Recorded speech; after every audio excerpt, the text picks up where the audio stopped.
It's again a great pleasure to see everyone here tonight.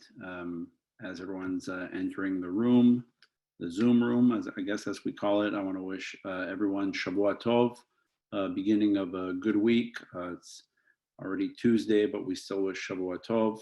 Hope everyone had a wonderful weekend here in Los Angeles. We had a heat wave over the weekend. Praying that during Rosh Hashanah, the weather will be a little bit cooler, hopefully. I hope everyone has wonderful plans for the holidays, but please let's stay safe and stay healthy. We have to keep all of that in mind. But of course, we want to celebrate the new year in as positive and productive a way as we can under the circumstances. These are unique circumstances that we're all going through around the world. Jewish communities everywhere are confronting the high holidays, Rosh Hashanah, the coming of the new year, in a very, very different context, a different feeling. Some synagogues will be doing it live stream. Others are having actual synagogue services in backyards, outdoors, abridged services. It's all quite challenging under the circumstances. But we hope and pray that wherever people will be, and those who would like any recommendations, you could message me privately afterwards or email me at info@secjerusalem.org. I'd be happy, based on whether you're in Los Angeles or New York or elsewhere in Seattle, anywhere you're joining us from, if you have questions about what to do, whether there are particular services that might work for you under the circumstances, please feel free to reach out to me. I'd be very happy with a lot of love to help out and hopefully able to help out and to make recommendations for you. What I'd like to do tonight, just kind of to recap last week we looked at two classic expressions of the Sephardic philosophic and mystic tradition. The philosophic tradition embodied in the work, in the very, very deep work of Maimonides. We studied how he understood the experience of Rosh Hashanah. And we also talked about the journey, sort of the narrative written in the Zohar, in the classic work of 13th century Spain, of a classic Jewish mysticism. The work of the Zohar created a journey between Rosh Hashanah and Yom Kippur and Sukkot, all of the holidays of the month of Tishrei, the month that begins, the first of Tishrei being what we call Rosh Hashanah. The beginning of that month is formally, the month of Tishrei is formally Rosh Hashanah.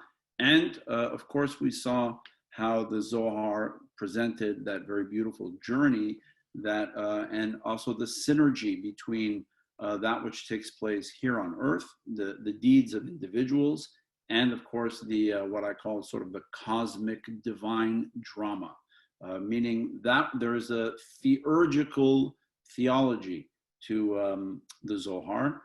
Theurgical means that there is a cause and effect of that which we on earth perform, whether the commandments, the prayers, the blowing of the shofar. Tonight we're going to see an additional element of that, arguably the most popular Sephardic custom that characterizes the new year. Some of you may have in mind what I'm alluding to, but I'll get to it in a moment. What I want to do actually is to go back to Maimonides just for a moment to talk about another brilliant dimension that Maimonides brings us for the coming of the new year, for Rosh Hashanah. It's very important to remember that in addition to being a brilliant philosopher, a rationalist philosopher, Maimonides was also arguably the greatest legal mind to ever walk the face of the earth in terms of halakha, Jewish law. He is the only individual who, as I've mentioned, codified the entire corpus of the Talmud, all of halakha. His code, the Mishneh Torah, the 14 volumes, as it's called, the Yad HaChazakah, the strong hand. Yad is the letter Yud equals numerical equivalent is 10. Dalet is 4. There are Yad means hand, HaChazakah, the strong hand, right? Yad is 14, and there are 14 volumes to the Maimonidean work called the Mishneh Torah, which is the only complete codification of all of Talmudic literature, excuse me, of the 613 commandments. So the Rambam, in addition, Maimonides, in addition to being a brilliant thinker and philosopher, was also a brilliant legal mind. And he blended the two together in this work. When we read and study the Mishneh Torah, we are studying a beautiful, very creative blend of halacha and philosophy, blended into the book. Much like, we'll get to it in a moment, when we study the Shulchan Aruch of Rabbi Yosef Karo, we are also studying a brilliant blend of halacha of Jewish law. I wouldn't say directly having Zohar and mysticism overtly there, but it is certainly what I would call, in cooking terms, it is seasoned in the Zohar. It is spiced with the Zohar. It is dipped in the Zohar, if you want to use all those metaphors from the kitchen, which will certainly be appropriate to what we're going to be discussing in just a few moments. But again, I want to start with Maimonides, the Rambam.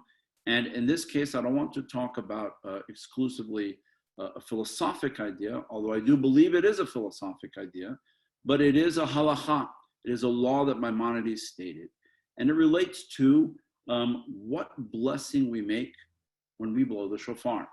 I mentioned this a little bit last week, but I want to review it again because it is a significant contribution of Maimonidean halacha, of the Rambam's halacha, which is one of the classic Sephardic works of halacha. Again, the only work of halacha, Sephardi, Ashkenazi, or otherwise, that codifies the entire 613 commandments.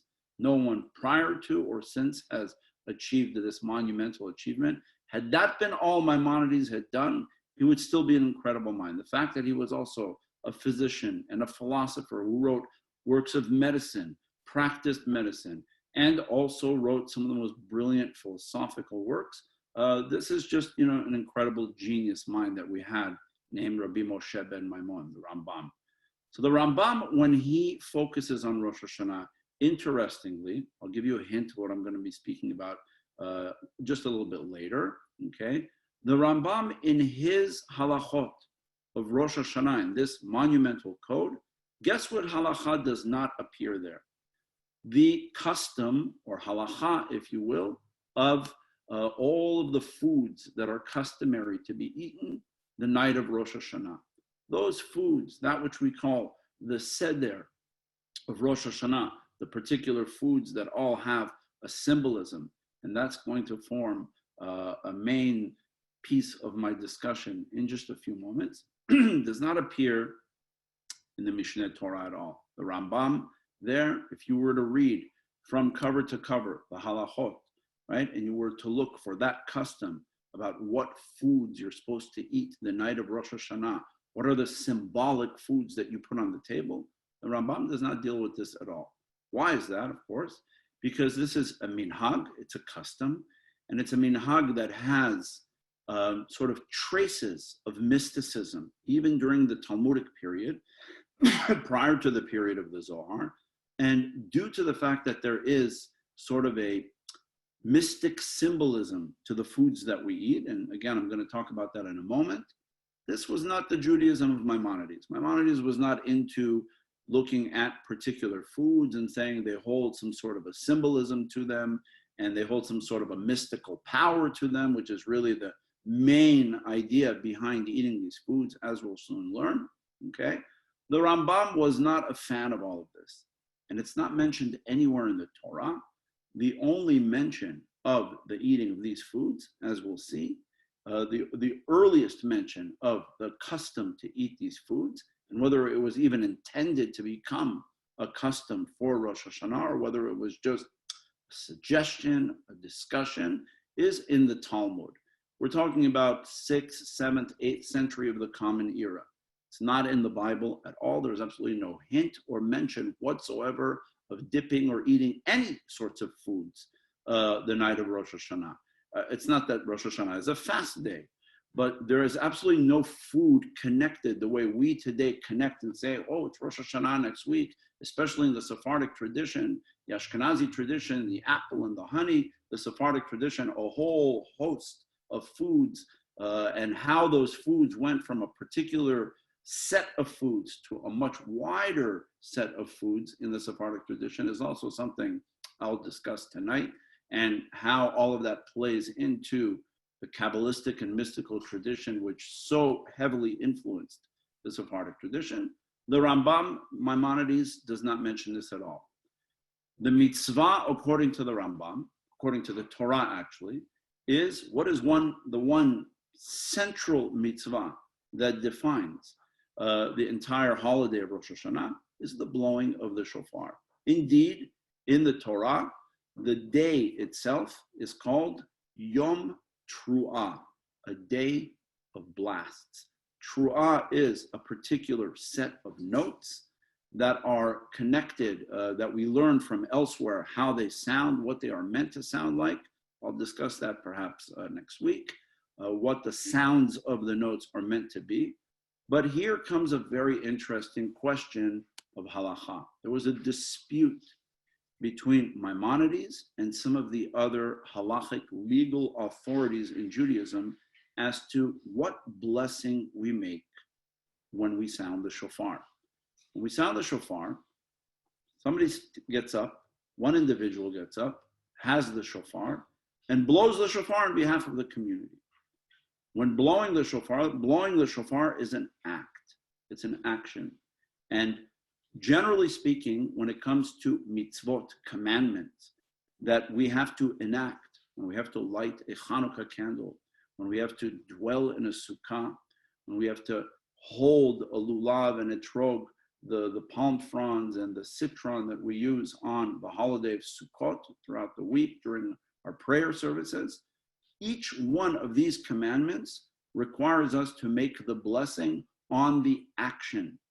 That means the action of taking the lulav, al netilat lulav, the action of lighting the Hanukkah candle, of kindling the flame, lehadlik ner shel Hanukkah, lehadlik ner Hanukkah. Now we come to the blowing of the shofar, very unique mitzvah.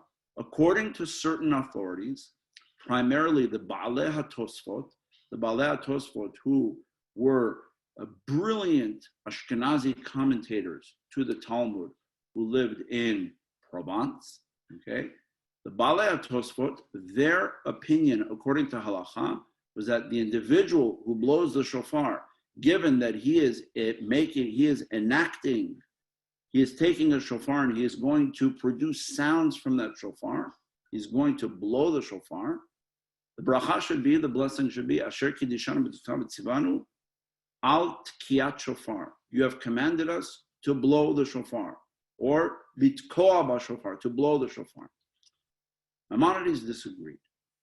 The Rambam said, the bracha, the blessing that we make, is Asher Kiddishanu B'Tzivanu Lishmoa Kol Shofar. The blessing is not to blow the shofar, but to hear the sound of the shofar. That means that the individual who is blowing the shofar, what he is doing is he is facilitating the opportunity for others to perform a mitzvah of hearing, of listening. This is, I believe, more than just Maimonidean halakha at work. I believe that the Rambam, as a philosopher, as a thinker, as somebody who believed that there is a deeply rooted meaning behind every single commandment that we perform. In this case, Maimonides said, what is the real mitzvah of Rosh Hashanah? We begin the year with the sound, with the sounds and notes of this ancient horn, the shofar, and it is our obligation to stand or sit at attention, close our eyes, and listen, not do anything else except to hear. It's a brilliant stroke of genius, because what the Rambam is saying is that, you know how you begin the year? You don't begin the year with actions. You don't begin the year with words. You begin the year by listening. I've often said, I'm not sure if this is what the Rambam had in mind, what Maimonides had in mind. But I remember I once officiated at a wedding ceremony just a week before Rosh Hashanah. And I always try to connect something related to either the Torah portion of that week or some teaching related that I could relate to the young couple as they're standing under the chuppah. It's one of the most beautiful parts of my life, of my career as a rabbi, is to have the privilege of standing under the canopy, under the chuppah, to bring young couples together and start their lives together. And I remember this young couple, it was just a week before Rosh Hashanah, it was kind of like around now, and I did their wedding, and I said, next week, there's a holiday that we're celebrating. It's the beginning of the year, the beginning of the new year in the Jewish tradition. And we have a mitzvah on that day to listen, to hear. Maimonides perhaps was onto something very deep about married life, about relationships. I told them, I said, if you could fulfill this commandment in your married life, to listen to one another, lishmoa, to listen, to hear. We say, wow, what an easy mitzvah. I don't have to do anything. I don't have to actually wrap tefillin. I don't have to build or live in the sukkah. All I have to do, I don't have to do anything. I don't have to pick up a candle and kindle a flame and light Hanukkah candles. I don't have to do anything except listen. It's the easiest mitzvah of the year. Maimonides, I think, as a philosopher, is asking us to listen to the blessing, hear, look at the words of the blessing, and to say, really? Do you think listening is really so easy? Think about your relationships. Ben Adam lechavero, between man and fellow man, which is a core part, a central part of the teachings of the rabbis, that on Rosh Hashanah we begin the journey of repairing the relationships between friends, between husband and wife, between parents and children, between business partners. So often, what is the most difficult problem in a relationship? The breakdown in communication, too much talking over each other's heads, not enough listening to one another and enough hearing one another. And I believe Maimonides, the philosopher, said the mitzvah on Rosh Hashanah is the most difficult mitzvah of the year. You don't have to actually physically do anything with your hands. You don't have to build anything, put anything on, wrap anything. You don't have to do anything, except you have to sit and listen and hear. And there's no words, no lyrics are spoken. It's only notes, music. What do you hear? What do you listen? The halacha, Jewish law, eventually became, for Sephardim and Ashkenazim, according to the opinion of the Rambam, that the bracha that anyone who is blowing the shofar, whether you're in an Ashkenazi synagogue or a Sephardic synagogue, the bracha is Asher kichanu mitzvotav v'tzivanu lishmoa kol shofar, to hear the sound of the shofar. It is a stroke of genius. It is a mitzvah that asks us to just listen and to hear. And if we could adopt the philosophy of that mitzvah, if we could adopt the philosophy of the lyrics of that blessing and to say, this is not about my blowing the shofar. Even I, many times in my synagogue, every year, I blow the shofar. As I'm blowing the shofar, I'm supposed to also hear the shofar. The act of blowing the shofar is simply a facilitation of something much, much deeper. It's difficult to stand for 5 minutes. It takes the wind out of you to blow the shofar note after note and to get everything accurate. But that's a talent. If you train yourself, if you breathe properly, if you practice, you'll be able to blow the shofar. It takes about 5 minutes, and then there's other shorter blasts that are spread out during the services. It's not so difficult. It's much more challenging and more difficult to listen and to hear. And this is the genius that Maimonides gave. Maimonides says, please concentrate on this when you're in synagogue. This year we blow the shofar only the second day of Rosh Hashanah. The first day is Shabbat. We refrain from blowing the shofar on the first day of Rosh Hashanah when it falls out on Shabbat, on the weekend. We do blow the shofar on the second day of Rosh Hashanah. When you are in synagogue or wherever you'll hear the shofar, if somebody comes to you, to your home or outdoors, or any of the various options that will exist this year in terms of experiencing Rosh Hashanah under these less than ideal circumstances of COVID-19 and the social distancing and being careful and so on and so forth, wherever you are and however you'll do it, make sure that on that second day when you're there, remember that the most powerful part of the experience of the service is to hear and to listen and to walk away from the services and say, if I was able to sit for those 5 minutes and a few other minutes when we hear the shofar, and I was really able to concentrate and to hear and to listen, perhaps I'm going to be able to do that with my business partner, with my spouse, with my children, because we know that when we don't hear each other, it turns into a lot of noise. When we listen and we're able to hear, the shofar goes from being noise to beautiful music. The words that our spouse speaks to us, that our children speak, or the parents speak to children, or that partners speak to one another, business partners, friends, neighbors, when it's not shouting and when the other is listening, it goes from being noise to words that are beautiful, to a symphony, just like the sound of the shofar. This is, I think, one of the genius teachings philosophically of Maimonides, built into the halacha, lishmoa kol shofar, to hear, to internalize the sound of the shofar.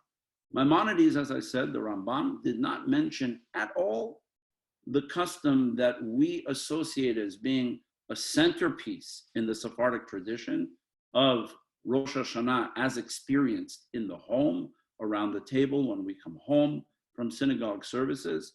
We make the kiddush, the sanctification of the day, over a beautiful glass of wine, like we do on Shabbat. And then we engage in a host, a feast, if you will, of very, very unique symbolic foods that we call the simanim. The simanei haseder of Rosh Hashanah. Siman means signs, symbols. What I would like to now do, like I said, the Rambam, who was more the rationalist, who was more interested in the mitzvot from the Torah and not in all of these customs, okay, doesn't mention this at all. But it is mentioned in other halachic sources, which we will now discuss. And what I'd like to first do, my goal tonight is to take a look at the original custom and where this comes from, the idea. There are many who will say today it's the Sephardic custom to do this. Ashkenazim don't have this custom. While it is true that for many, many, many, many years, Ashkenazi Jewry did not engage in this whole variety of foods, which we'll discuss in a moment what they are, right? But many of you, probably most of you, are familiar with them. You probably all, or most of you who are from the Sephardic background, engage in those traditions around your tables, all sorts of various foods, dates and leeks and beets and pomegranates and all sorts of fish and et cetera, right? The Ashkenazi tradition was limited to originally an apple and honey, dipping the apple in the honey. This became the very famous expression of Rosh Hashanah, dip the apple in the honey. But I'm going to talk about where the apple and the honey comes in, what the original foods were, how this expanded, and what, with great respect to what we're doing, sometimes we're missing out on, which I hope to fill in a little bit tonight in terms of the ideas behind these various traditions, and primarily the mystical ideas. Since we've spent a lot of time discussing Kabbalah and the meanings behind each thing that we do, and the meaning behind the Kabbalistic ideas, I'm going to connect all that to these simanim of the Seder tonight. Let's begin by asserting a fact. This was neither originally a Sephardi custom or not an Ashkenazi custom, okay? It was a Jewish custom that has very, very kind of obscure origins. Whether it was originally a custom of the Jewish people or of just a handful of individuals in Babylonia, we don't really know, okay? I should fast forward, by the way, and say that if you will look in contemporary Ashkenazi Rosh Hashanah prayer books, not all of them, but some of them. For example, There's a very famous brand that many Ashkenazi Orthodox synagogues will use called Art Scroll. If you open the Art Scroll, Rosh Hashanah Machzor, that is an absolutely 100% Ashkenazi text, you will find on Erev Rosh Hashanah, in the beginning, on the eve of Rosh Hashanah, after the prayer services in the synagogue, the home tradition of making the Kiddush, the blessing over bread, Hamotzi, you will find the full Seder of Rosh Hashanah, not only apple and honey, but all the other foods that you're accustomed to associating with the Sephardic tradition. Now, is this a Sephardic influence on the Ashkenazi Siddur? Not quite, before we all get excited about that. The reason why they've brought this back into the Ashkenazi Siddur is because there is really no excuse for any Ashkenazi Jews who are living in the United States or in Israel to not observe this Seder. As we will see, the roots of this Seder were neither in Spain nor in Germany, but in the Babylonian Talmud. And whether it was ever intended to be a Seder of Rosh Hashanah the way we've come to know it, is certainly not indicated by the Talmudic tradition. As a matter of fact, there is an entire tractate for Rosh Hashanah called Masechet Rosh Hashanah, the tractate of Rosh Hashanah that deals with the establishment of the calendar, the new year. Rosh Hashanah is a day of judgment, Yom Hadin, the liturgy of Rosh Hashanah, the Musaf of Rosh Hashanah, and of course, lengthy chapters discussing all of the halachot of which shofar you're allowed to use, which shofar you're not allowed to use, what the sounds are supposed to be like, tkiyah, shvarim, truat, tkiyah, what they're meant to sound like. All of that is discussed in Masechet Rosh Hashanah, the tractate, the Talmudic tractate that's devoted to all of the halachot, all of the laws of Rosh Hashanah. You know what's not in that tractate, but it is elsewhere in the Talmud? This custom called the Simanim of Rosh Hashanah. It's not in that tractate at all. It's not even hinted to in that tractate. It's mentioned in a discussion in another tractate that has nothing to do with Rosh Hashanah. And the rabbis in the Talmud like to talk. They talk ideas. Sometimes, remember when you're reading the Talmud, you're eavesdropping on a conversation that took place in a Bet Midrash, in a house of study. It's not a text that somebody sat down and composed. It's a record, it's a transcript of conversations, disputes, debates, discussions that took place in a house of learning in the Bet Midrash, in this case in Babylonia. And the rabbis were sitting around and having a discussion about signs, simanim, or do we believe in symbolism? The rabbis were having this discussion.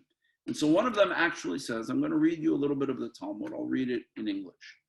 One rabbi, Rav Ami, says, when one wishes to know whether he will survive the coming year or not, okay, how do you know whether you're going to survive the coming year? So there were all sorts of ideas, whether they were mystical ideas or superstitious ideas. Call them what you will. It's an idea in the Talmud. One rabbi says, if you want to know whether you're going to survive the coming year or not, let him take a burning lamp during the 10 days between Rosh Hashanah and Yom Kippur and place it in a house where there is no drought.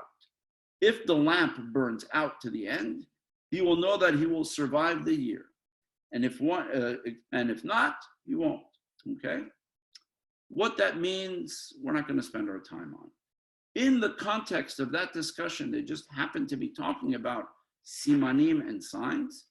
There is a statement that a rabbi makes and says, a rabbi named Abaye, a Babylonian rabbi, right?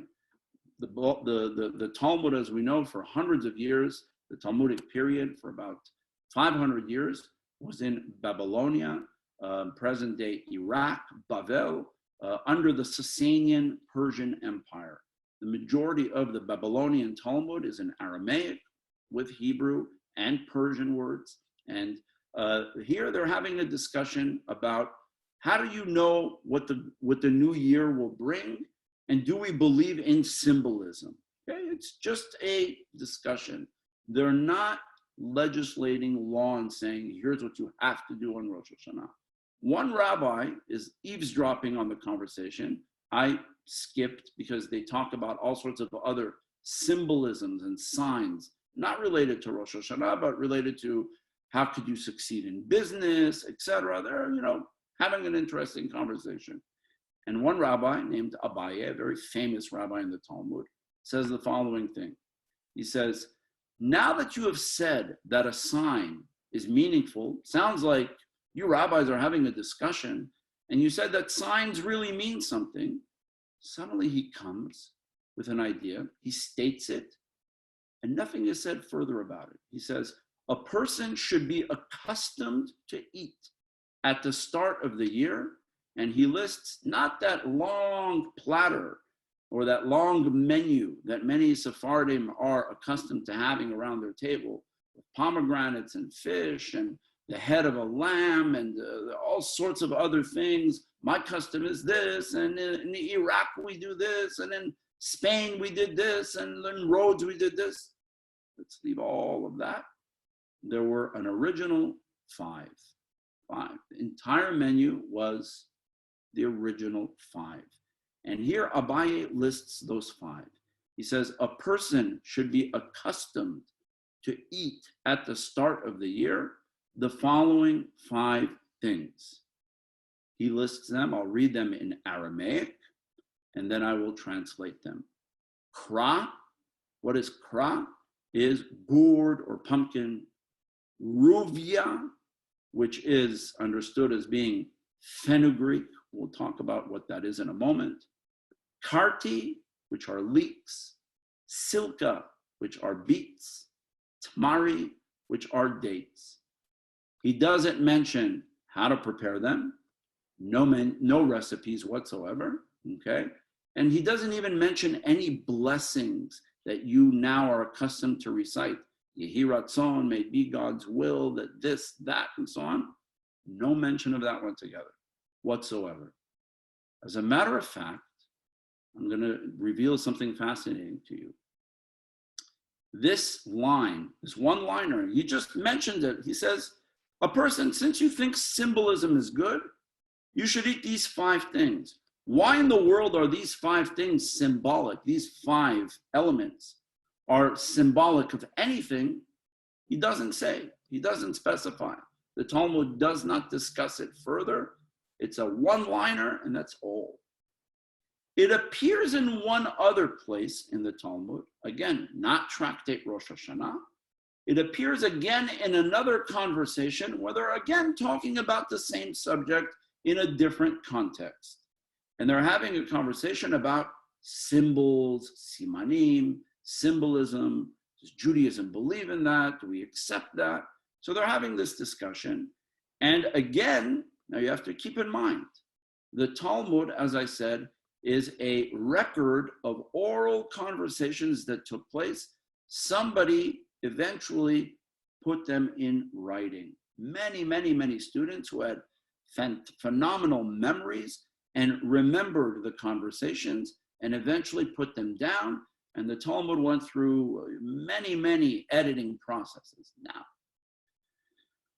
different students remember hearing the story differently. You've played the game telephone. If you played the game telephone, you'll understand how the Talmud works.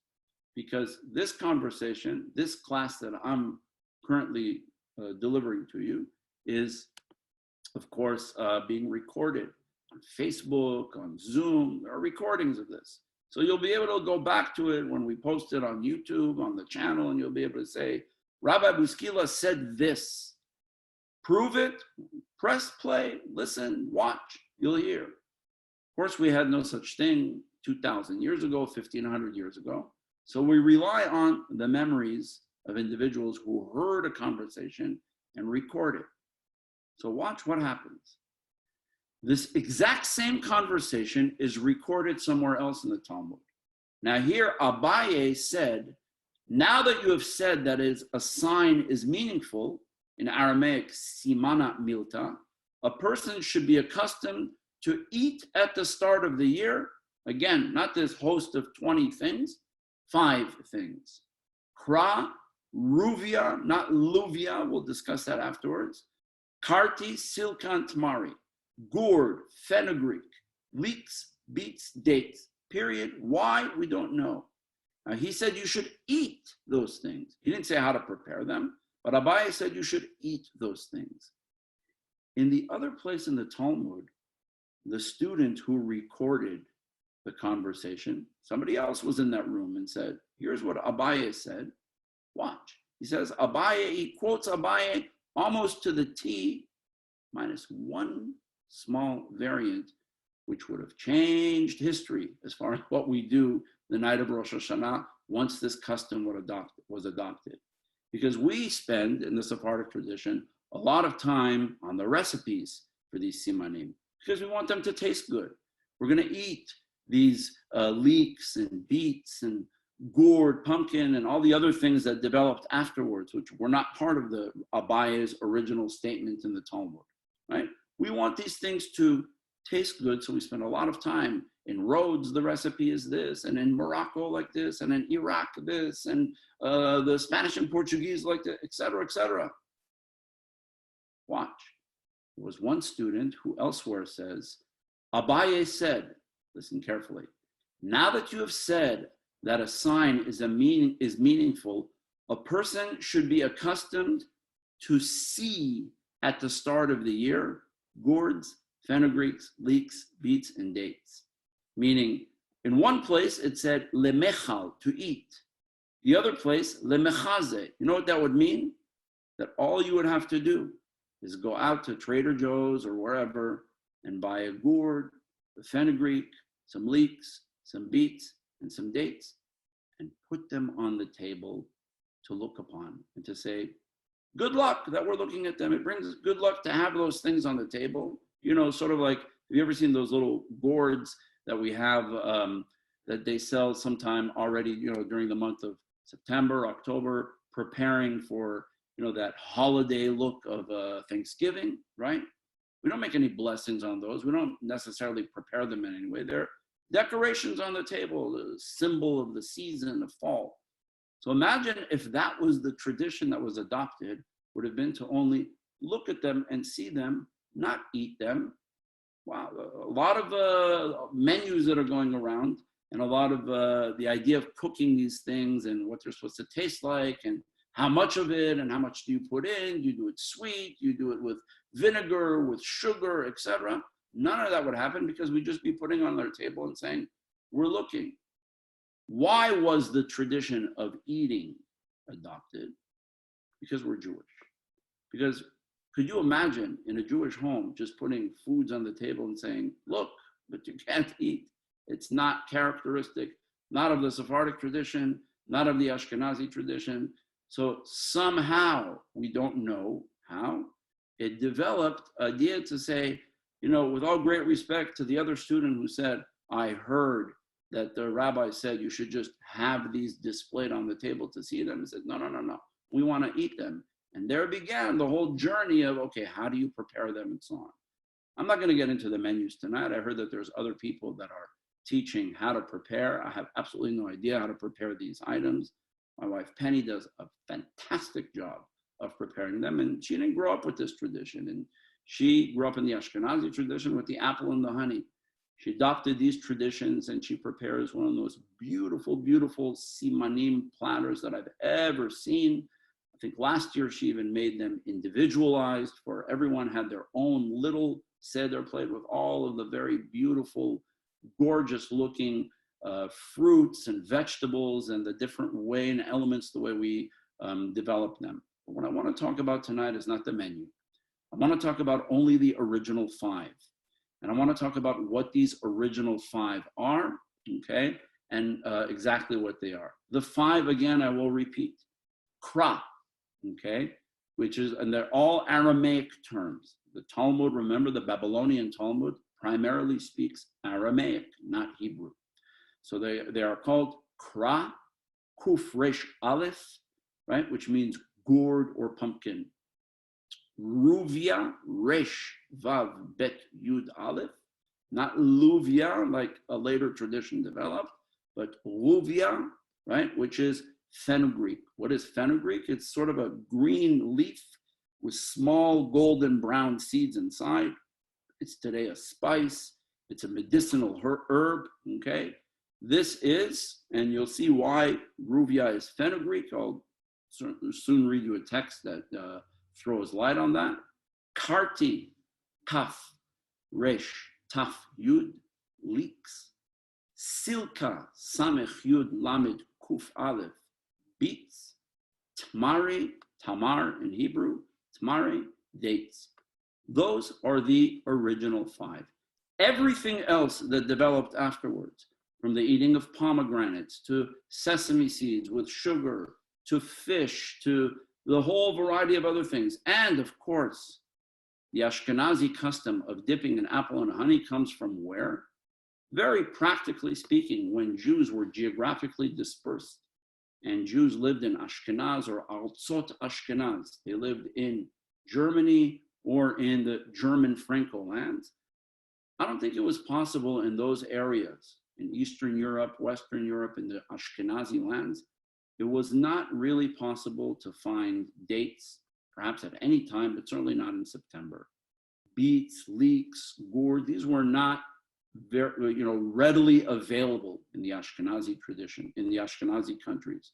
So those Ashkenazi communities that wanted to replace the idea of doing something symbolic because it became, I haven't yet explained how it became, because the Talmud only suggested.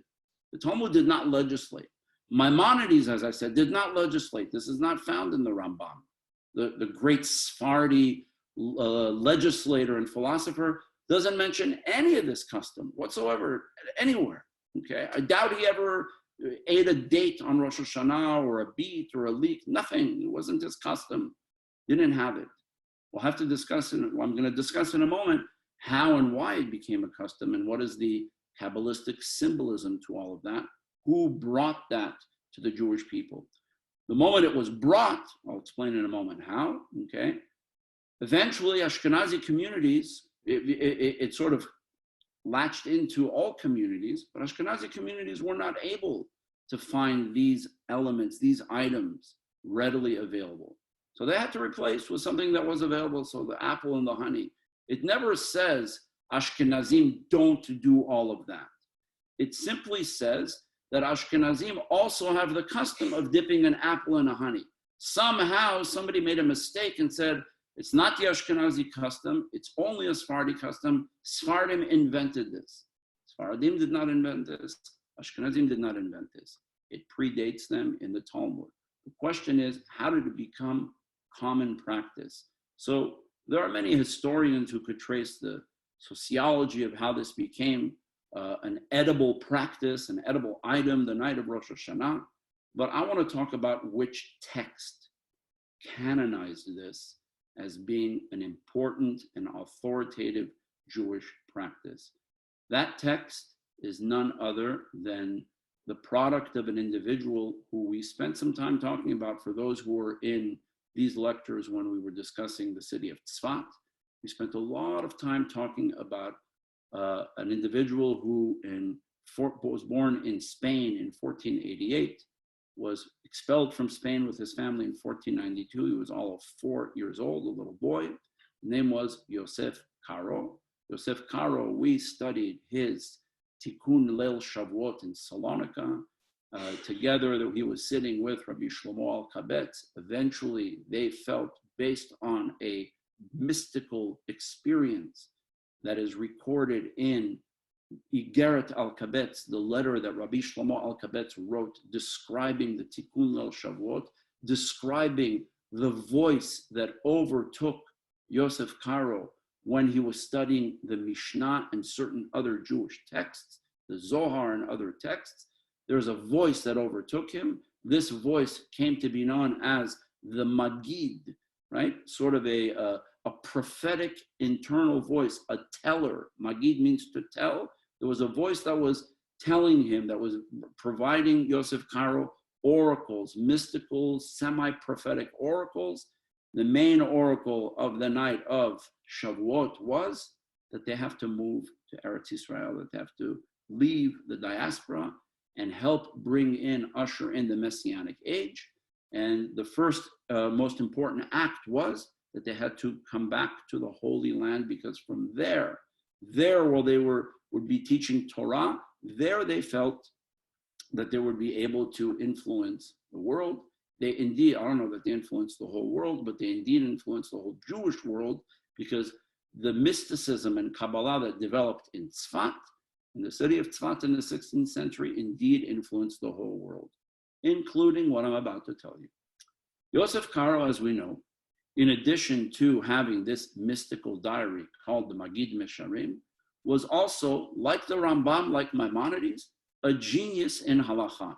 He was in love with Jewish law, and he felt that Jewish law, the observance of halakha, the observance of Jewish law, is the way back to repair that which went wrong when we were expelled from Spain, or hundreds of years earlier when the temple was destroyed in Jerusalem, right? Both having taken place on Tisha B'Av, the 9th day of the month of Av. Yosef Karo felt that this now is the opportunity to teach Jews how to be Jews. And he decided, after much long research and writing some of the most complicated, sophisticated, rabbinic intellectual books and analyses of Jewish law of halakha, he said, now it's the time to teach halakha, Jewish law, to the masses, to bring it to the world.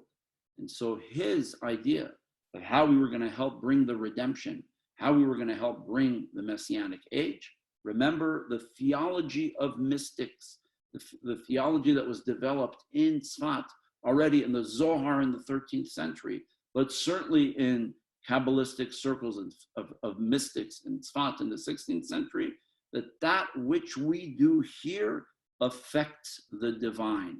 There is a synergy, a relationship, a positive one or a potentially negative one, depending on what happens down here, between humanity on earth and the celestial heavens, God and the angels that are in heaven. All of what we do here affects the divine. As a result, Yosef Karo said, in order to positively affect the divine, Jews need to start observing halakha. They need to know how. They need to know, meaning the authorship of the Shulchan Aruch, of the Code of Jewish Law, had a mystical, messianic agenda to it. It was to help usher in the Messianic age. The more we observe Jewish law properly, and we have to know how, the better the world will be.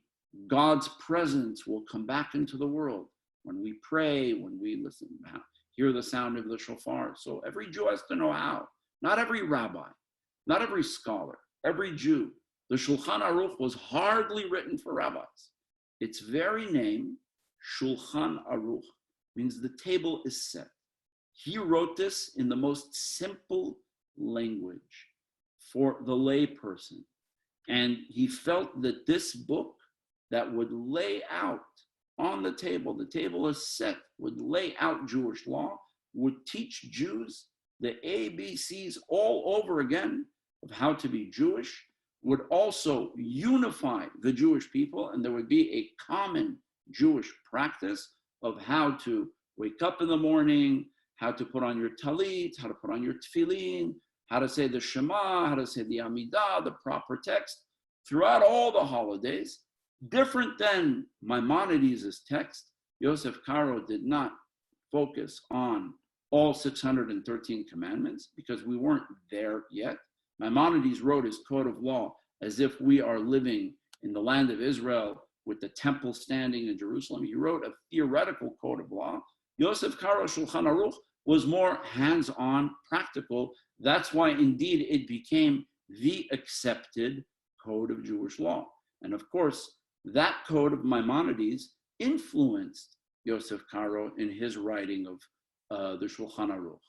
Now, one of the other things that differs Yosef Karo's Shulchan Aruch from Maimonides' Mishneh Torah is not only that there is absolutely no philosophy, no Aristotelian philosophy, which you'll find in the Mishneh Torah, and you will not find in the Shulchan Aruch, hardly, okay?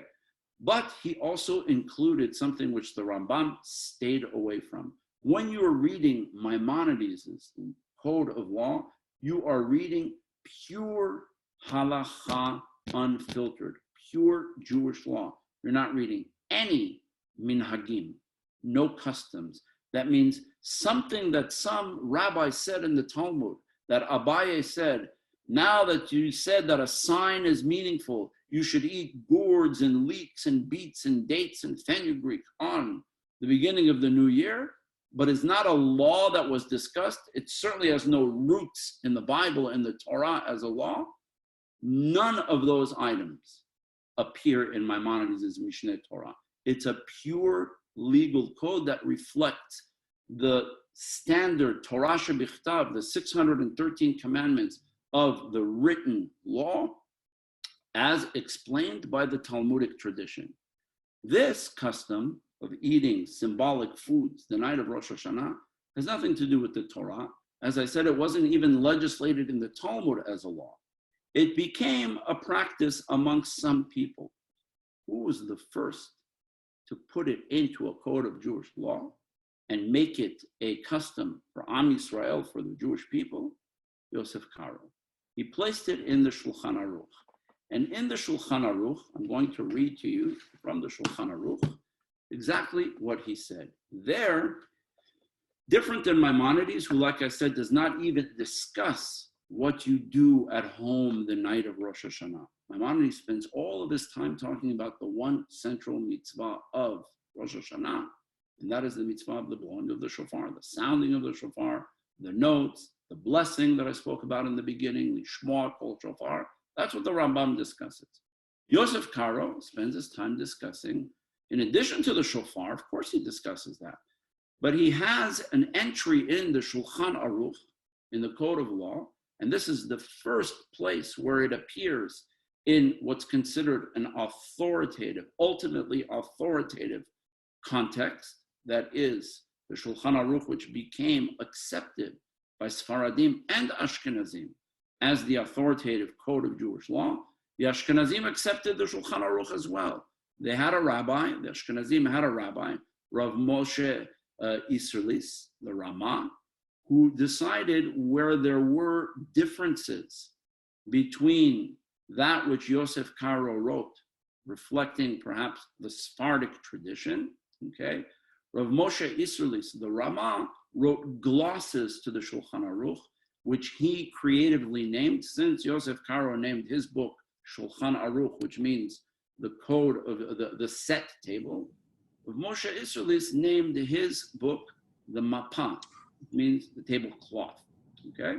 But these are ideas, these are interesting ideas. No, let's Zoom. Oh my God, no. Excuse me, please. Eventually, okay, these books were printed together. The printing press, the magic of the printing press, brought the Shulchan Aruch of Yosef Karo and the glosses, the Mapa of Rav Moshe Isserlis, blended them together and made one book. So today when you buy the printed edition of the Shulchan Aruch, you're reading two books printed in one. Usually, in order to make the difference, they print the writing of the words of Yosef Karo in one type of Hebrew font, and the writings of the Ramah, of the Mapa, in another Hebrew font, just to visually distinguish. The way we have all these fonts today on computers, they were already talented with that back in the 17th century when they started to print these books, okay? And therefore, when you're reading the Shulchan Aruch together with the Ramah, Yosef Karo and the Ramah, you have in your hand the code of Jewish law reflecting Sephardi and Ashkenazi traditions. I always tell people, they ask me, what's the best book to buy that explains the differences between Sephardim and Ashkenazim? I say, if you could read it, the original book called the Shulchan Aruch together with the Mapa, that's the best book that has the differences between Sephardim and Ashkenazim. And both those rabbis dealt with minhag, customs. And minhagim, customs, became part of the halachic framework. That was alien to the Rambam. Maimonides was a purist. He says, I don't want people's customs from their homes or all these superstitious ideas. That has nothing to do with halacha. According to Yosef Karo, it does. And there's a reason for it. So here's what Yosef Karo says. Yosef Karo not only lists, again, the main five, okay? He defines one of those 5 in terms of what it is, because apparently some people didn't know what it was, okay? And he defines it, right? And he also adds another dimension to the seder in terms of what we do. This is the first code that presents this in an authoritative context, meaning it's the halakha to do. He says, Dvarim shenoagim le'echol b'leil Rosh Hashanah. These are the items that it is customary to eat the night of Rosh Hashanah. Now remember, he's not writing these, since it's in the Shulchan Aruch, the way the Jewish people accepted this book, it's what we do.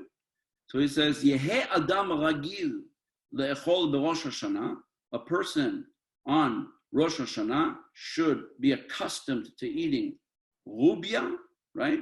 Rubia, he says, not lubia. There are some who say rubia is lubia, and lubia are black-eyed peas and other things. Not in the Shulchan Aruch, okay? I know that became later an Iraqi custom and others. Many, many customs developed. Both the Talmud and Yosef Karo mention what I call the original 5. And they say one of them, he says, is ruvia, okay?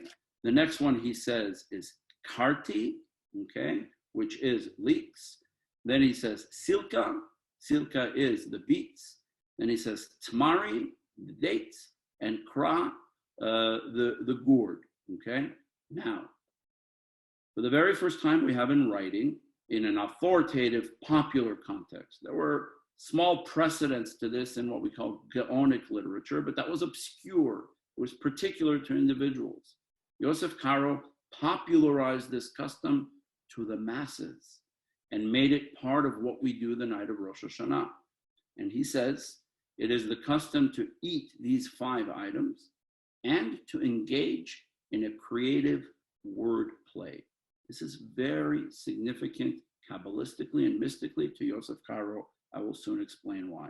Well, let's say what he says, okay? He says, when we eat these different foods, he says, ukshiochal ruvia, when you eat ruvia, that is the fenugreek, like I said, it's a green leaf with small golden brown seeds inside. So there's a lot of little seeds inside. Ukshiochal ruvia, yomar, you should say, yehi ratzon, may it be God's will, sheyirbu zachiotenu, that our merits shall multiply. Karti, right? When you eat karti, he goes on, right? Which are leeks, right? He says, you should say, yehi ratzon, shekaltu sonenu. The word lichrot in Hebrew, lichrot means to cut off. So that means, may you cut off, karti means leeks, may you cut off those who hate us. Silka, the beets, okay? Lesalek means to throw out. We say, shistalku oivenu, may our enemies be chased away, thrown out. Tamari, dates, okay? Tamar, the date, tamari in Aramaic, right? Right? To say we want something to come to an end, the word is tam, like it's finished. She tamu oivenu, sonenu, those who hate us, come to an end. And then a very creative play on word, the double play. Okay, there is the gourd, pumpkin, kra, is spelled kuf resh aleph. So here we not only say a negative against those who hate us or against something negative, you'll see in a moment, but also a positive. And, in Hebrew, there are letters, especially in the Sephardic tradition, we pronounce the difference between Aleph and Ayin, right? Aleph and Ayin are 2 different letters, okay? They have guttural sounds. For many, many people, they say, oh, it sounds like you're speaking Arabic if you say olam, right? I've often told the story that if you change if you say olam instead of saying olam, you say olam with aleph, okay, that sounds like aleph, okay, you've changed. When I was a little child, my father told me the story that the teachers in my day school didn't know to pronounce the guttural sound. right? So my father went, I guess I took an exam. When we were little, we were learning how to write blessings in Hebrew. The brachot that we recite. Asher kichanu Eloheinu melech haolam, God of the world, right? Lord of the universe. Olam is spelled olam with ayin, right?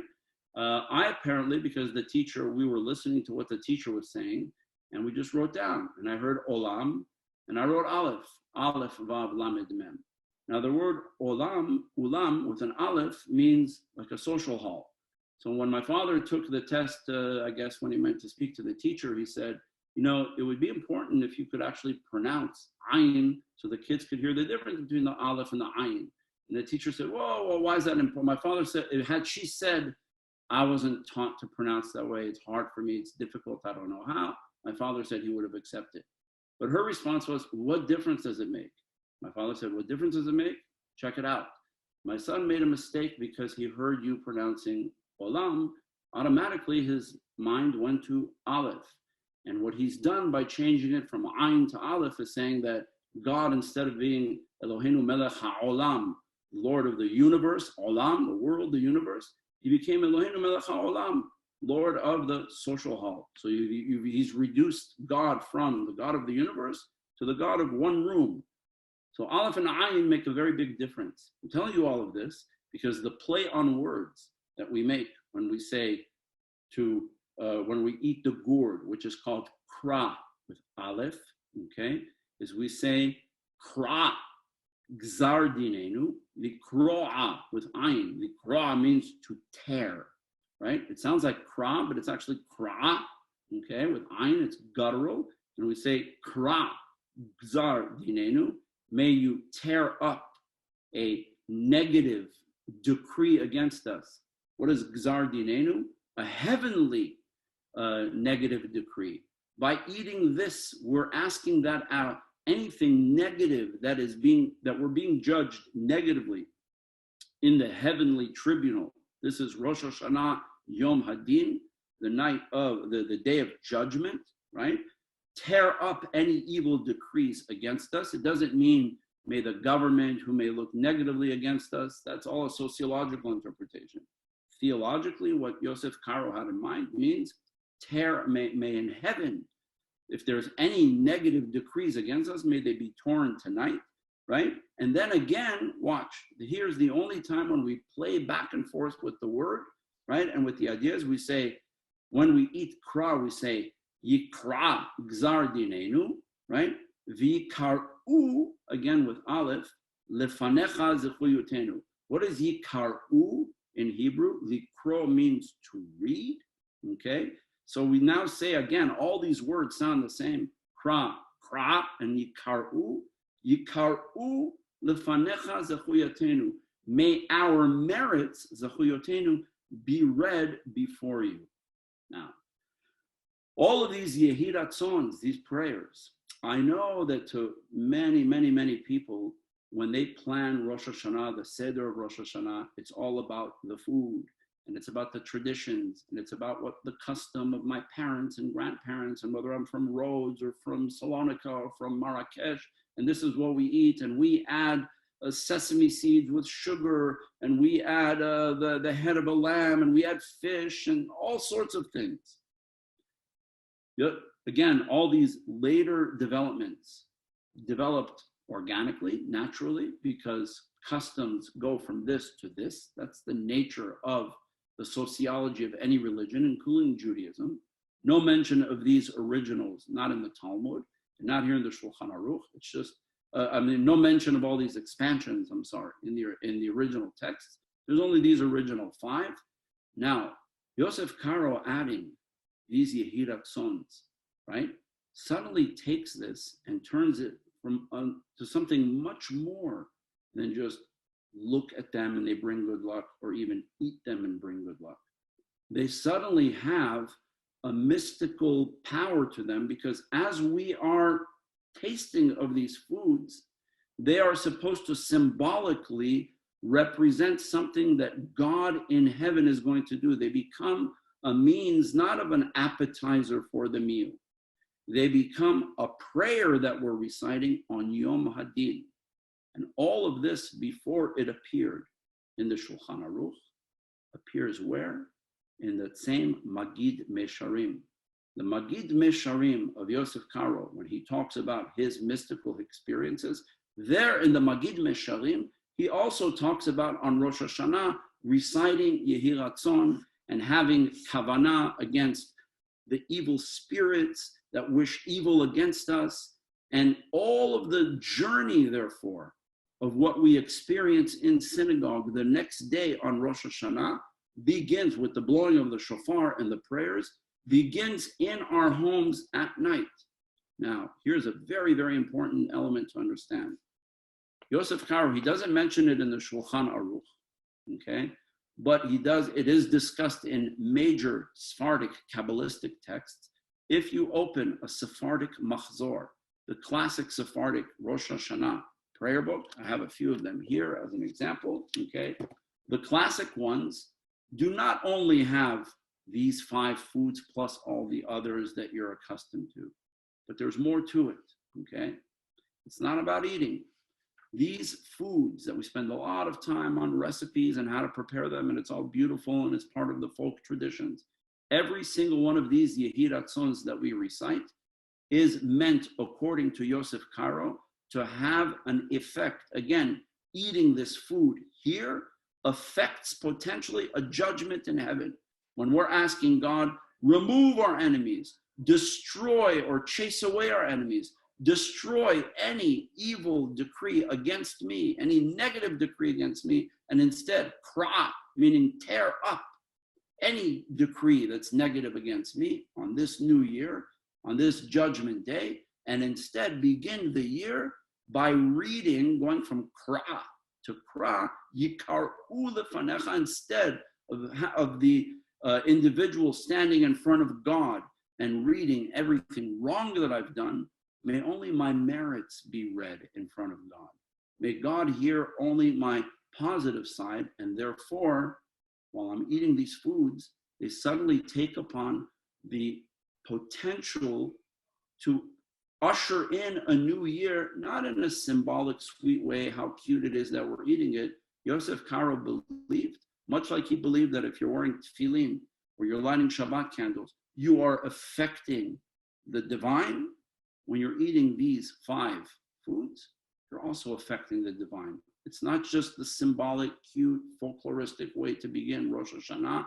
He believed that it is central to the experience of the individual to start that which they are going to experience in full blast, no pun intended, on the next day on Rosh Hashanah, to start it in the home around the table. And on that note, when you look in the classic Machzor, Sephardic Machzor of Rosh Hashanah, it's not only to eat these foods. There are other texts to read. Remember, I talked about Tikkun Leil Shavuot, the Tikkun, the night of Shavuot.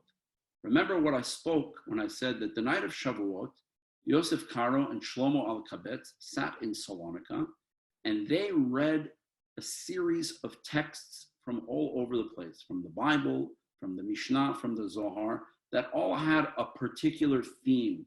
And in the Tikkunim, when they put together texts for the night of Shavuot, that night the theme was all about the divine revelation at Sinai and the redemption, meaning the idea that Shavuot, when we relive the giving of the Torah and talk about the coming of the Messiah, the night of Shavuot, reading those texts together will affect something in heaven. This is the Kabbalistic theology. Along the same lines, according to the Sephardic tradition that developed, right? According to the Sephardic tradition that developed, based on these Kabbalistic ideas, one is obligated the night of Rosh Hashanah, according to the pure, complete Sephardic tradition, in every machzor that I have, the Ladino machzorim, and the Iraqi machzorim, and the Moroccan machzorim, I have all of those machzorim. They do not only contain the Yehi Ratzons of dipping foods and eating and preparing them in a certain way, but they also contain the 4 chapters of the Mishnah of Masechet Rosh Hashanah that are meant to be read at the table, And they also contain sections from the Zohar that deal with the blowing of the shofar, written in the Aramaic, right? The section of the Zohar that begins B'chodesh HaShvi'i on the 7th month, B'chad l'chodesh on the first day. The section of the Zohar that comments on Rosh Hashanah as a judgment day and the power of the blasts of the blowing of the shofar. That night at the table, we're engaged in a Tikkun Rosh Hashanah. It's a seder of Rosh Hashanah that includes the foods. The foods may be very tasty, they're fun to eat, but Yosef Karo didn't care about the recipe. He wanted to make sure it doesn't matter if you just prepare them really simply, with no fanfare. You eat those 5 foods and you recite those Yehirat songs with kavanah, with the proper intent. That was meant to affect the heavenly sphere, the night of Rosh Hashanah, together with the studying of all the laws of Rosh Hashanah in the Mishnah. Remember, to Yosef Karo, when did he have his mystical experiences? When he studied the Mishnah and when he studied the Zohar. When he studied the Mishnah and the Zohar, that's when his voice changed and this prophetic voice overtook him and he started to have mystical experiences. His intention, the Kabbalistic intention from the Magid Mesharim, that the night of Rosh Hashanah, we eat these 5 foods, recite these special formulas. They're not really blessings. They're formulas. They are aspirations for the divine to effect something. And again, they're recited today very metaphorically, tongue-in-cheek. We laugh, we smile, we say, may our enemies, and we start listing those we think are enemies. Yosef Karo took this very seriously. He didn't care about the recipe. He cared about the kavanah that we have when we're eating it and what we're supposed to meditate upon when we look at each one. What is an enemy? Why do we want the enemies removed? What are any evil decrees that may be against us in heaven? What are our merits? That's what we're supposed to meditate upon. And the Kabbalistic prayer books that list all of this describe the meditation, the kavanot, that you're supposed to have on each and every. The Sephardic Kabbalistic prayer books discuss the meditations that one has on each and every one of these food items before eating them and before reciting the Hiratzon. And then we read the section of the Mishnah, the whole 4 chapters of the Mishnah that discuss all of the laws of Rosh Hashanah, including the prayers and the shofar. It's in those 4 chapters. And then we read a section of the Zohar on about Rosh Hashanah, about the shofar. To sum it all up, that means according to the classic Sephardic Kabbalistic tradition as defined in the Shulchan Aruch by the master Sephardic Kabbalist and legal mind Yosef Karo, the night of Rosh Hashanah, the Sephardic Seder, as it's called, sitting around the table, is much more than just the foods my grandmother made in Rhodes or in Turkey. They are instead, each and every one of them, symbolic of a potential divine decree that we are asking by reciting these foods. Some may not believe in the hocus pocus of them and say, well, it's just a tasty food. And yes, in Rhodes, we prepared it this way, and in Marrakesh in this way. Yosef Karo, the recipe that he was concerned with was, what kavanot are we having when we read each one of these? What are we meditating upon?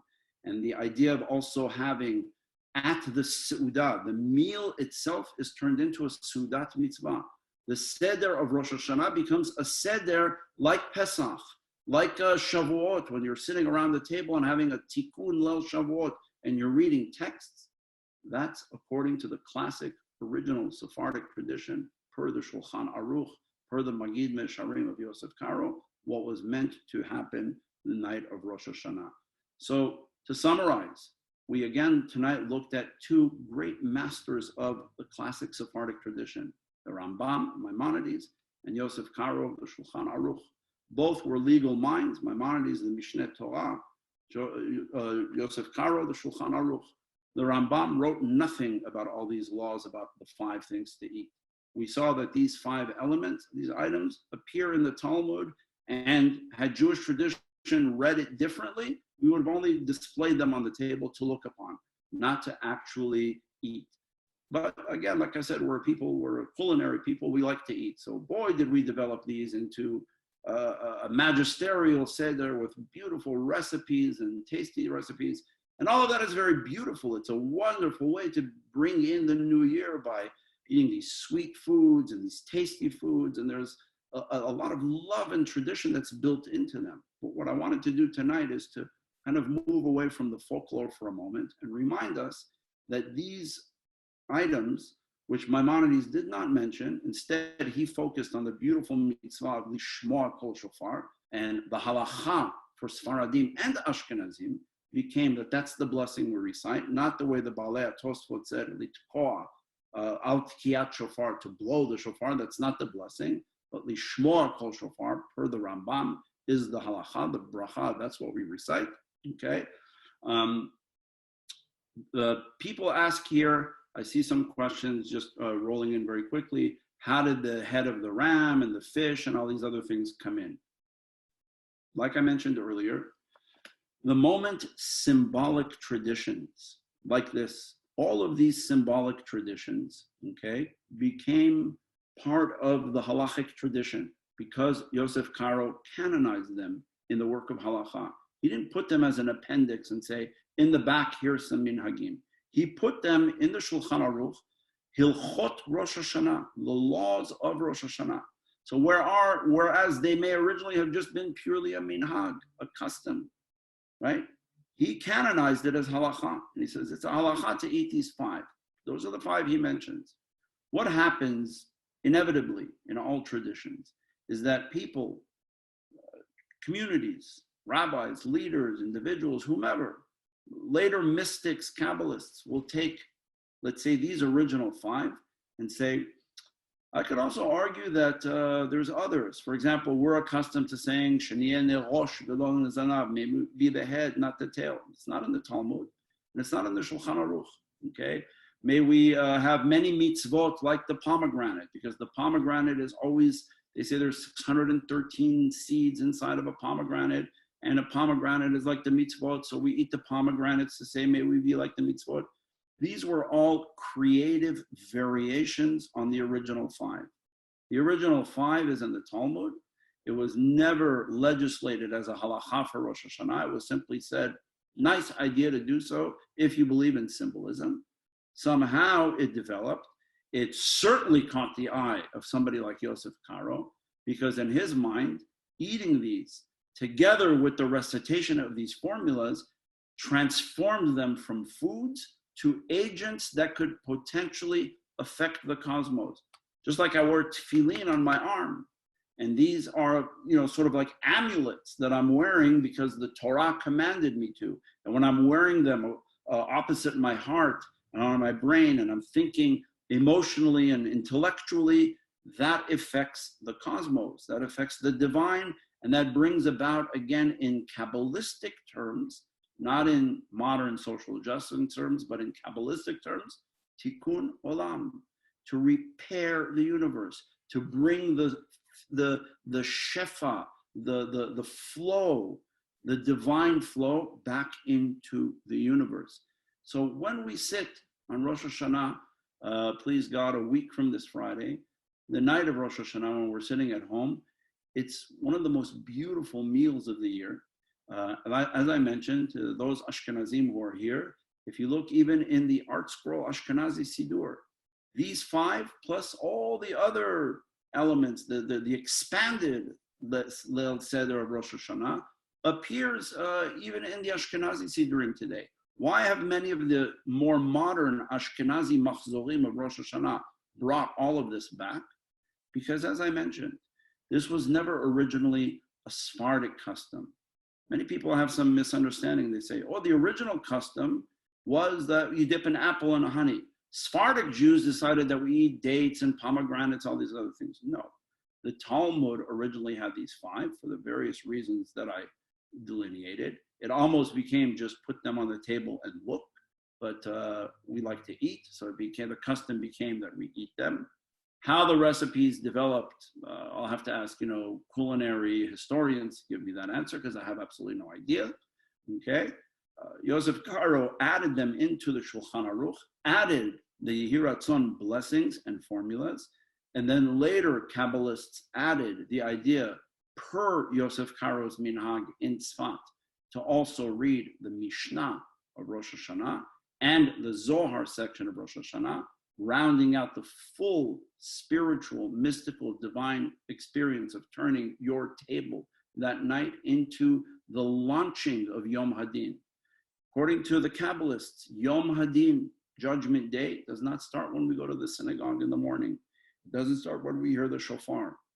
We're already at the table discussing, when we read the Zohar, the shofar that we're going to hear the next day, we're discussing it that night around the table as we've just eaten these foods. So how did all these other customs develop? Because we have very creative minds who took all sorts of ideas and say, add this, this is symbolic of this, you could eat this, and it's also symbolic of that.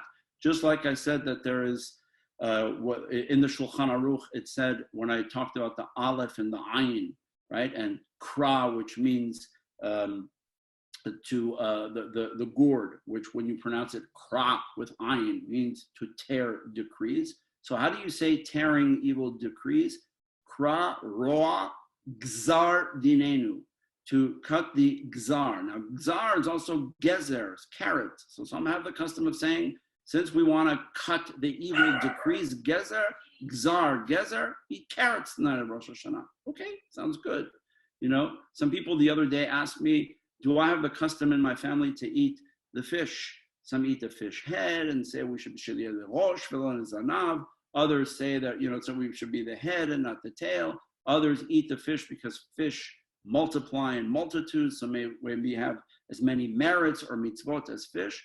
I said, yeah, I did grow up with the custom of eating fish, but the custom in my house changed when Penny and I had children, because we just really didn't think that our kids would be very much into eating like a whole fish with the eyes and all this business. So we adopted what we call a new custom of the Bouskila home in Los Angeles, Minhag Bouskila in Los Angeles, which is to have gummy fish. You have those gummy fish, right? They're really tasty, and our kids absolutely love them. We suddenly started hearing that a lot of people adopted this custom. And then, of course, there's the debate, right? Are you supposed to have only a certain color fish, or should you have multiple colors? Do certain colors bring good luck or bad luck? The gummy fish, some of them come entirely in red. Is that okay? Or should you eat, just, and the kids, of course, used to always fight over like their favorite flavors and so on.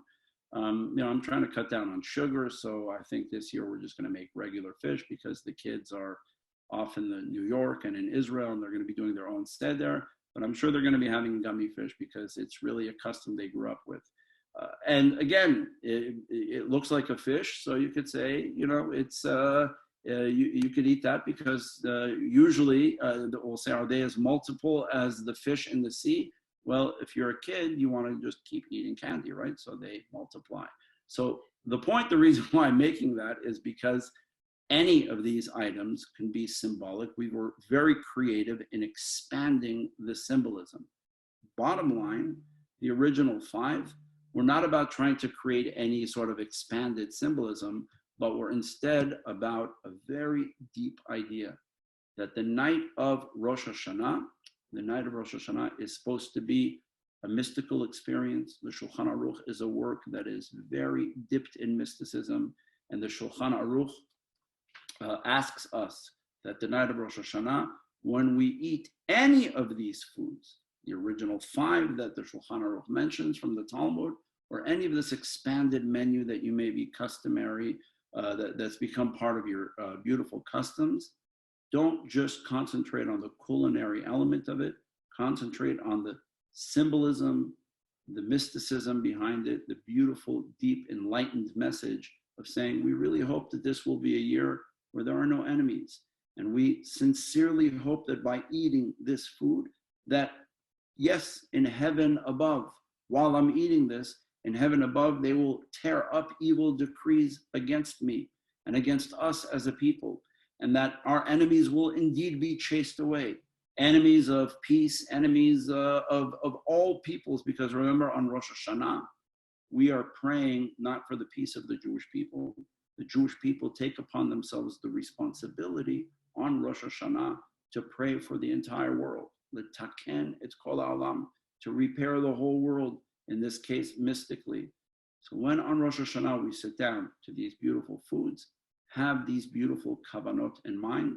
When you're in synagogue the next day and you participate in hearing the mitzvah of hearing the shofar, like I said, a mitzvah that we think is super easy because we don't have to do anything. We know that hearing and listening is one of the most difficult elements of any relationship in life. There's a very beautiful journey that the Sephardic mystical and philosophic halachic tradition has to teach us about how to experience Rosh Hashanah. The dinner is not just a dinner, it's a lunch of prayers, of hope. And if you believe in symbolism and mysticism, every food has the power to affect heaven and to affect decrees positively, we hope, in heaven. And then the next day when we're sitting in synagogue and hearing the shofar, we should understand that hearing and listening is such a very powerful motif for our lives. These are beautiful lessons that come from the classic Sephardic texts, Maimonides, the Rambam, and Rav Yosef Karo, the Shulchan Aruch, two Sephardic masters of halacha, one a philosopher, one a Kabbalist and a mystic. With that, I want to wish everyone a wonderful week.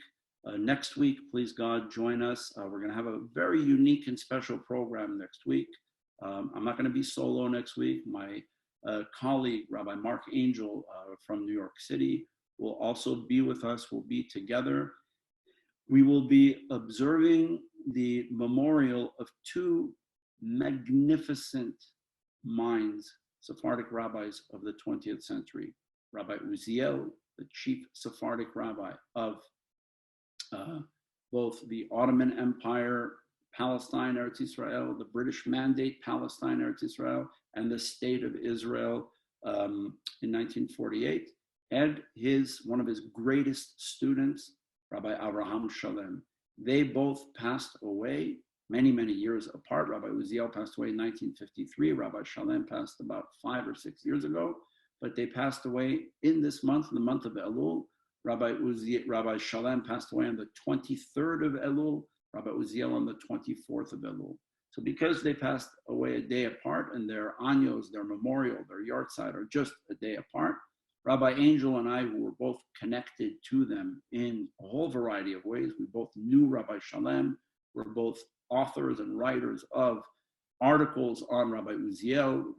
Rabbi Angel wrote an entire book on Rabbi Uziel, which he and I are together republishing together with translations that I am working on of Rabbi Uziel's work, so it'll be an expanded volume. So because of our intimate connection to Rabbi Uziel as well as Rabbi Shalem that Rabbi Angel knew as a child, and I got to know Rabbi Shalem the last couple of years before he passed away. They're both buried in Jerusalem. So we'll be having a joint program next Tuesday where we will each be talking again in preparation for the high holidays about Rabbi Shalem and about Rabbi Uziel. My theme for my discussion next week will be shofar in troubled times, and I'll be discussing the various drashot, the various sermons that Rabbi Uziel gave about the shofar during a very, very difficult period of time when he was the chief rabbi in Eretz Israel from 1939 to 1945 during the Holocaust. Some of the darkest, most difficult years for the Jewish people, particularly the Jews who were living in Eretz Israel, who felt helpless and they couldn't do anything as the news was coming of the Holocaust. Rabbi Uziel has some of the most beautiful teachings about what the shofar means during troubled times. And I felt that these drashot particularly will speak to us because our world is indeed in troubled times. And we hope and pray that the sound of the shofar, the eating of these foods, all of this, the hearing of the shofar will bring the world to a better place, please God. So I want to wish all of you Shavua Tov, a wonderful and beautiful week. As usual, if you have questions, please, I'll read the chats afterwards because I want to be sensitive to time. But if you do have questions or have any questions about anything in general, please feel free to email me at info at secjerusalem.org. That's the Sephardic Educational Center. I also want to thank my very dear friend, Ethan Marcus from the Sephardic Brotherhood for co-hosting, for helping us to publicize. Today, for those who were with us, we had a fantastic panel, rabbinic panel about what does it mean to be a Sephardic leader. There's a lot to learn, a lot to discuss, a lot to study. We're thrilled that you joined us for the ride. Continue to be with us. So Shavua Tov, blessings, light, happiness, and love to all of you. And as you prepare Rosh Hashanah, and as you're in the kitchen preparing these beautiful simanim, have the kavanot, the beautiful ideas that are part of the simanim, that are a central part of the simanim. Have them in mind as you prepare them. And please God, when you actually eat them, when you have the right kavanah, I believe they'll even be tastier.